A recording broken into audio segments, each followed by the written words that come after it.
नमस्कार दोस्तों, चलिए बात कर लेते हैं उत्तर प्रदेश के सभी 75 जिलों की आज की ताजा बड़ी महत्वपूर्ण खबरों की। उससे पहले वीडियो को लाइक शेयर जरूर करें और साथ ही ये भी बताएं कि आप इस वीडियो को किस जिले, शहर या गांव से देख रहे हैं। मुख्यमंत्री योगी आदित्यनाथ ने माघ मेला 2026 की तैयारियों का लिया जायजा, लॉन्च किया मेला सेवा ऐप। उत्तर प्रदेश में कोल्ड डे का रेड अलर्ट, 12 जनवरी तक भीषण ठंड की चेतावनी। अटल और बिहान आवासीय विद्यालयों में अब अनिवार्य होगा अखबार पढ़ना। हर महीने की तीसरी सोमवार को होगी सीएम योगी मेगा रिव्यू मीटिंग। जीएसटी चोरी पर लखनऊ में बड़ी रेड, बोगस कंपनी बनाकर करोड़ों का खेल उजागर। केंद्रीय बजट से यूपी की मांग, बुंदेलखंड में आईआईटी और बेस्ट यूपी में एम्स खुलें। यूपी विधानसभा चुनाव 2027 की तैयारियां शुरू, ड्राफ्ट वोटर लिस्ट 2026 जारी। कानपुर में डिजिटल अरेस्ट का नया मामला, वायुसेना के रिटायर्ड अफसर से 17.5 लाख की ठगी। बांके बिहारी मंदिर में उमड़ी भीड़ को संभालने के लिए नई व्यवस्था, स्टील की रेलिंग लगाई गई। वाराणसी में कप सिरप कांड में शुभमन जायसवाल समेत 6 आरोपियों के खिलाफ गैर जमानती वारंट जारी। हापुड़ में बिजली कनेक्शन हुआ सस्ता, एस्टीमेट व्यवस्था खत्म होने से उपभोक्ताओं को मिली बड़ी राहत। प्रयागराज माघ मेला 2026 का भव्य आगाज, पौष से पूर्णिमा पर लाखों श्रद्धालुओं ने लगाई आस्था की डुबकी।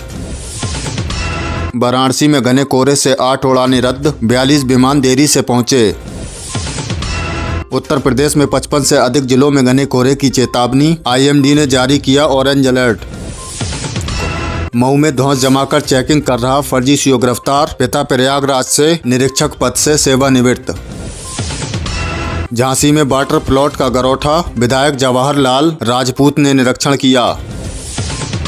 जौनपुर में बेकाबू ट्रक झोपड़ी में घुसा, अंदर सो रहे पति पत्नी गंभीर रूप से घायल। वाराणसी में 40,000 रुपए का जीवन रक्षक इंजेक्शन हार्ट अटैक के मरीजों को सीएससी पर मुफ्त मिलेगा। वाराणसी में गंगा की रेती पर ऊंट की सवारी का 200 रुपए बताकर महिला से वसूले 15,000 रुपए। मेरठ के अस्पताल में आईसीयू मरीज ने बाथरूम की खिड़की तोड़कर दूसरी मंजिल से लगाई छलांग। यूपी बोर्ड 2026 की मुख्य परीक्षाएं 18 फरवरी से होंगी शुरू, 12 मार्च तक चलेंगी परीक्षाएं। माध्यमिक शिक्षा प्रसिद्ध यूपी एमएसपी ने हाई स्कूल और इंटरमीडिएट का संशोधित टाइम टेबल जारी कर दिया है। 18 फरवरी को सुबह की पाली में हिंदी का पहला पेपर आयोजित होगा। बिजली उपभोक्ताओं के लिए बिजली बिल राहत योजना 2025-26 का दूसरा चरण 1 जनवरी से शुरू। यूपीपीसीएल की इस एक मुश्त समाधान योजना के तहत पुराने बकाये बिलों पर सरचार्ज, ब्याज पर 100% तक की माफी मिल रही है। ये चरण 31 जनवरी तक प्रभावी रहेगा।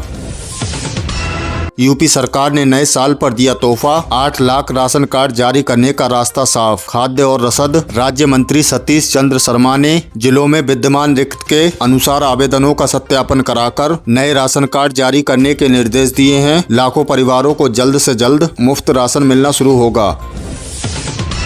आगरा मेट्रो की डाउन लाइन पर जनवरी 2026 में होगा ट्रायल, यात्रियों को जल्द मिलेगी सुविधा। मनकामेश्वर स्टेशन से आईएसबीटी स्टेशन तक डाउन लाइन पर मेट्रो का परीक्षण शुरू किया जाएगा। यूपीएमआरसी की टीम ने तैयारियां तेज कर दी हैं और जल्द ही यात्री सेवा का लाभ उठा सकेंगे। नोएडा मेट्रो का विस्तार बॉटनिकल गार्डन से सेक्टर 142 तक 2026 की शुरुआत में हो सकता है शुरू। नोएडा मेट्रो रेल कॉरपोरेशन ने इस महत्वाकांक्षी परियोजना को मंजूरी दे दी है। ये विस्तार पूर्व और पश्चिम नोएडा को जोड़ेगा और सड़कों पर ट्रैफिक का दबाव घटेगा। यूपी रेरा ने नोएडा, लखनऊ, बरेली और मेरठ में 447 करोड़ की 7 रियल एस्टेट परियोजनाओं को दी मंजूरी। इन परियोजनाओं से प्रत्यक्ष और अप्रत्यक्ष रूप से रोजगार के हजारों अवसर पैदा होंगे। निर्माण कार्यों से श्रमिकों, इंजीनियरों और तकनीकी विशेषज्ञों को लाभ मिलेगा। यूपी मदरसा बोर्ड की परीक्षा 9 फरवरी से 2 पालियों में होंगी आयोजित। मदरसा शिक्षा बोर्ड ने परीक्षा तिथियों की घोषणा कर दी है। छात्रों को समय पर तैयारी पूरी करने की सलाह दी गई है और सभी प्रशासनिक व्यवस्थाएं सुनिश्चित की जा रही हैं। भारत का पहला एआई क्लिनिक ग्रेटर नोएडा में खुला, स्वास्थ्य सेवाओं में नई क्रांति। आर्टिफिशियल इंटेलिजेंट आधारित ये अत्याधुनिक क्लिनिक मरीजों को तेज और सटीक इलाज मुहैया कराएगा। इस क्लिनिक में स्मार्ट डायग्नोस्टिक सिस्टम और रोबोटिक सहायता उपलब्ध है। यूपी में नदियों पर वाटर मेट्रो चलाने की योजना, आधुनिक परिवहन व्यवस्था बनेगी मजबूत। राज्य सरकार ने गंगा और यमुना जैसी प्रमुख नदियों पर वाटर मेट्रो चलाने का प्रस्ताव तैयार किया है। ये परियोजना पर्यटन को बढ़ावा देने के साथ ट्रैफिक समस्या का समाधान भी करेगी। पंचायत भुगतान घोटाले का पर्दाफाश, 38.53 लाख रुपए की अनियमितता पकड़ में आई। विभागीय जांच में पंचायत फंड में बड़े पैमाने पर गड़बड़ी का खुलासा हुआ है। संबंधित अधिकारियों के खिलाफ कार्रवाई शुरू की गई है और पूरा मामला जांच के दायरे में है। एसएसपी अनुराग आर्य को मिला प्रमोशन, एडीजी डीआईजी ने लगाए स्टार। उत्तर प्रदेश पुलिस में अच्छे प्रदर्शन के लिए एसएसपी अनुराग आर्य को पदोन्नति दी गई है। समारोह में एडीजी और डीआईजी उन्हें नए पद के स्टार पिन किए। निजी वाहनों के फिटनेस नियम बदले, अब आरटीओ कार्यालय में होगी जांच। परिवहन निगम ने नए नियम लागू करते हुए कहा है कि निजी वाहनों की फिटनेस जांच अब केवल आरटीओ कार्यालय में ही होगी। इससे अनधिकृत केंद्रों पर होने वाली धांधली रुकेगी। सिविल बार एसोसिएशन फरीदपुर में चुनाव विवाद को लेकर वकीलों के दो गुट आमने सामने। बार एसोसिएशन के चुनाव को लेकर दो गुटों में तनाव बढ़ गया। स्थिति को नियंत्रित करने के लिए प्रशासन ने हस्तक्षेप किया है। यूपी में 12,000 से अधिक गांव का होगा आधुनिक सुविधाओं से कायाकल्प। मुख्यमंत्री योगी आदित्यनाथ की महत्वाकांक्षी योजना के तहत ग्रामीण क्षेत्रों में सड़क, बिजली, पानी और इंटरनेट कनेक्टिविटी जैसी बुनियादी सुविधाएं विकसित की जाएंगी।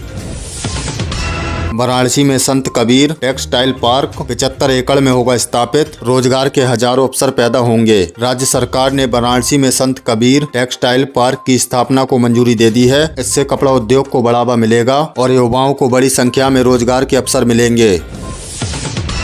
मार्च में लखनऊ में 10 शहरों के लिए उड़ान भरेगी संख एयर। प्रदेश की नई घरेलू एयरलाइन संख एयर मार्च 2026 से लखनऊ से 10 शहरों के लिए सस्ती उड़ान सेवा शुरू करने जा रही है। लखनऊ, कानपुर, प्रयागराज, वाराणसी, आगरा, दिल्ली, मुंबई, कोलकाता, अहमदाबाद और बागडोगरा के लिए ये सेवा शुरू होगी। सबसे खास बात यह है कि संख एयर नॉन डायनेमिक किराया लागू करेगी, यानी सुबह शाम की उड़ानों के किराए में कोई अंतर नहीं होगा। त्योहारों पर उड़ानों का किराया समान होगा। एयरलाइन को नागरिक उड्डयन मंत्रालय से एनओसी मिल चुकी है और शुरुआत में 3 एयरबस A320 विमान से उड़ान भरेगी। 102 करोड़ रुपए उपभोक्ताओं को लौटाएंगी बिजली कंपनियां। नए साल पर उत्तर प्रदेश के बिजली उपभोक्ताओं के लिए राहत की बड़ी खबर है। प्रदेश की बिजली वितरण कंपनियां अधिक वसूली गई रकम के तौर पर करीब 102 करोड़ रुपए उपभोक्ताओं को वापस करेंगी। यूपी विद्युत नियामक आयोग के निर्देश पर यह फैसला लिया गया है। आयोग ने पाया कि बिजली कंपनियों ने विभिन्न मदों में उपभोक्ताओं से तय से अधिक शुल्क वसूला था। ये रकम उपभोक्ताओं को अलग से नकद नहीं दी जाएगी, बल्कि आने वाले बिजली बिलों में एडजस्टमेंट के जरिए लौटाई जाएगी। इस फैसले से देश भर के लाखों घरेलू, वाणिज्यिक और औद्योगिक उपभोक्ताओं को फायदा मिलेगा। पुलिस भर्ती में उम्र सीमा को लेकर बवाल। यूपी पुलिस में 32,669 पदों पर भर्ती शुरू। यूपी पुलिस में 32,669 पदों पर भर्ती शुरू होने के बाद सामान्य वर्ग के अभ्यर्थियों में नाराजगी फैल गई। अभ्यर्थी सोशल मीडिया पर विरोध कर सरकार से आयु सीमा में 3 वर्ष की छूट देने की मांग कर रहे हैं। उनका कहना है कि भर्ती में देरी के कारण कई योग्य उम्मीदवार ओवर एज हो गए हैं। बीजेपी के गठबंधन साथी निषाद पार्टी के विधायक अनिल त्रिपाठी ने भी इस मुद्दे पर समर्थन जताया है। उन्होंने कहा है कि भर्तियां 7 वर्षों के बाद आई हैं और समान वर्ग के छात्रों को अवसर नहीं मिल पा रहा है। विपक्ष के नेता अखिलेश यादव ने भी सरकार से उम्र में छूट देने की मांग की है। प्रयागराज में 10 किलोमीटर लंबा केबल ब्रिज जून तक तैयार। प्रयागराज के लोगों के लिए बड़ी राहत की खबर। गंगा नदी पर बन रहा 10 किलोमीटर लंबा केबल ब्रिज जून 2026 तक पूरा हो जाएगा। 6 लेन का ये पुल पापामाऊ क्षेत्र में पुराने चंद्रशेखर आजाद सेतु के साथ साथ बनाया जा रहा है। इस पुल के तैयार होने के बाद घंटों के जाम से निजात मिलेगी। पुराना पुल साल 1988 में बना था और सिर्फ 2 लेन का है, जिस पर आज भी घंटों जाम लगा रहता है। नए पुल को सड़क मजबूत पिलर पर टिकाया गया है और 2000 करोड़ की लागत से बनाया जा रहा है। ये पुल प्रयागराज को अयोध्या, लखनऊ और प्रतापगढ़ सहित तमाम जिलों से जोड़ता है। मतदाता सूची प्रकाशन की तारीख फिर बढ़ी। बांदा जिले में विशेष गहन पुनरीक्षण की समय सीमा फिर बढ़ा दी गई है। निर्वाचन आयोग के निर्देश अनुसार मतदाता सूची का प्रारूप प्रकाशन अब 6 जनवरी को होगा, जबकि अंतिम सूची 6 मार्च को जारी की जाएगी। पहले ये तिथि 31 दिसंबर को घोषित की गई थी। दावे और आपत्तियां प्राप्त करने की अवधि 6 जनवरी से 6 फरवरी तक निर्धारित की गई है। जिन जिलों में 64,565 मतदाताओं की मैपिंग अभी नहीं हो सकी है, ये आयोग द्वारा तीसरी बार समय सीमा बढ़ाना है। तो दोस्तों, ये थी उत्तर प्रदेश की आज की ताजा बड़ी महत्वपूर्ण खबरें। इनमें से आपको कौन सी खबर सबसे ज्यादा महत्वपूर्ण लगी, कमेंट में जरूर बताएं। वीडियो अच्छी लगी तो वीडियो को लाइक कर दें और चैनल पर नए तो प्लीज चैनल को सब्सक्राइब कर लें। हमारे इस चैनल पर आपको उत्तर प्रदेश से जुड़ी सभी ताजा अपडेट मिलती रहेंगी। मिलते हैं अगली किसी वीडियो में नई खबरों के साथ। तब तक के लिए धन्यवाद।